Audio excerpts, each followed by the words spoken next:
Hello, friends. This is Dave Hurwitz, executive editor at ClassicsToday.com, here with reference recording. And today, this is a biggie. We're talking about Berg's classic opera, Wozzeck. And boy, oh boy, is this an amazing piece of music. I mean, I don't know if you've seen it live, but it's just the most gripping thing in the world. And the fact that it's like atonal, I mean, it doesn't make any difference at all. It's just riveting theater. You know, one of the reasons why Wozzeck, I think, has this mystique about it, and it does, it's because, first of all, it's just a screaming, unbelievable masterpiece, and also because it demonstrated that 12-tone music, atonal music, whatever you call it, could be unbelievably affecting. You know, it's funny. Classical music people tend to shy away from this kind of thing more than normal people do. Because normal people are used to atonal music all the time. They hear it on TV, they hear it in movies. I mean, I was watching Hawaii Five-0, and there was a show about an episode about a cop who was a murderer. He was like a psycho serial killer, and he's running around murdering people, and he's also a cop. And the music for this stuff was completely, totally contrapuntally dodecaphonic. I mean, it was as atonal as anything in Wozzeck, let's put it that way. And you listen to it, it's like, it's creepy, it's spooky, it's fabulous. It goes with the imagery. It was really kind of amazing. And that's just a throwaway, TV piece of TV background music, as they call it, non-diegetic music. Is actually what it's called. It's kind of amazing, and nobody thinks twice about it. It just works. Well, so does Wozzeck. It just works. But in the classical music world, we don't think it's supposed to work because we think that this kind of music is supposed to be difficult and awful and terrible. And it's also silly. You take each work as it comes. And if it's a masterpiece, the style in which it's written makes no difference whatsoever. So anyway, the reference recording for Wozzeck is this one, Karl Böhm. This was a live recording, if I'm not mistaken. It doesn't say so in this particular issue, but I'm pretty sure it was a live recording. You'll tell me if I'm wrong, because you always tell me when I'm wrong. Featuring Fischer-Dieskau, Dietrich Fischer-Dieskau as Wozzeck, and Evelyn Lear as Marie.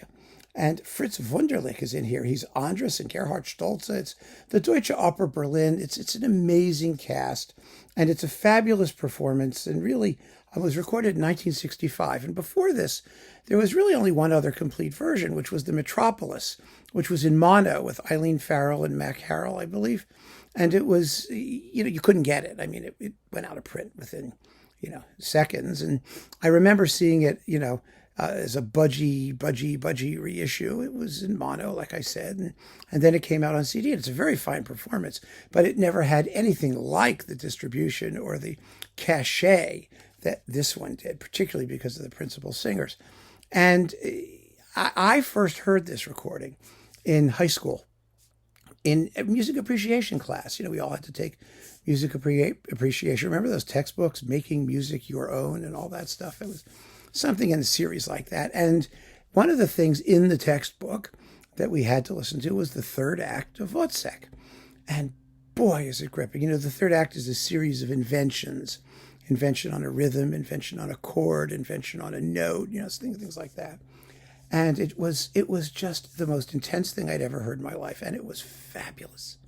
Just fabulous. I mean, I loved it immediately. And again, it wasn't because they said it was atonal.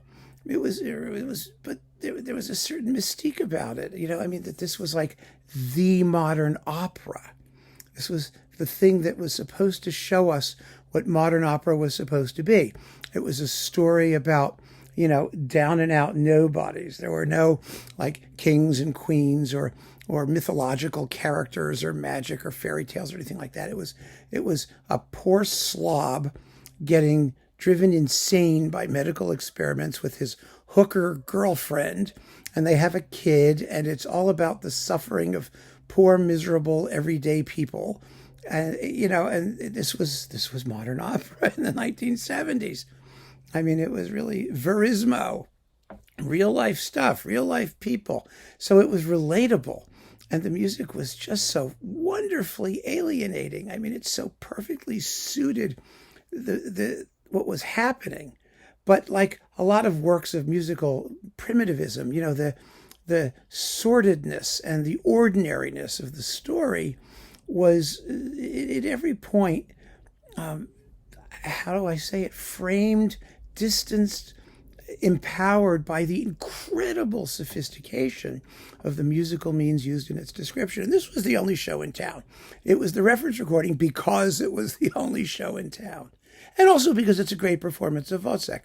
And since this thing came out, of course, there have been all kinds of Wozzecks. Pierre Boulez did it, and Dochnani did it, and Claudio Abbado did it, and lots of people have recorded Wozzeck.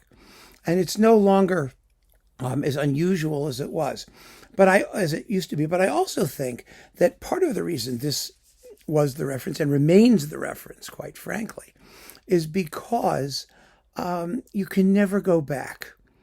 The original shock value is special. It reminds me of the movie Alien. Remember the movie Alien? When the alien pops out of John Hurt's stomach or whatever his name is, and that was one of those incredible cinema moments. I'll never forget it because I saw it in the theater.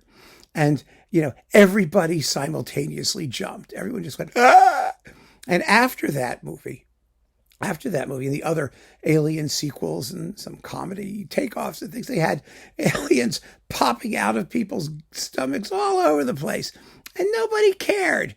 You just watched it. They might have been better movies. They might have been just as good. But the shock value just was gone. We'd gotten used to it. It was part of our normal daily experience. Things pop out of people's guts all the time now. And the grossness and horror was just, you can't recapture your first time. And this, for most people, I think, because like I said, the Metropolis wasn't around and whatnot, or readily available internationally, this was our first time shock value Wozzeck. Other conductors later made it more pretty, may have emphasized more things. It may have been slightly better played, certainly could have been better recorded in certain respects. But the shock value, this is the one. It's the original. And that's really why it's the reference recording. I think for that reason, or partly for that reason in any case, it has something of that effect. And so there you have it, my friends. The reference recording for Berg's Wozzeck. Karl Böhm, Evelyn Lear, Fischer-Dieskau, Fritz Wunderlich, Gerhard Stoltz. Kurt Böhm, he's on here. It's little tiny roles. What an amazing performance this was and remains. So keep on listening, friends. Thanks for joining me. Take care.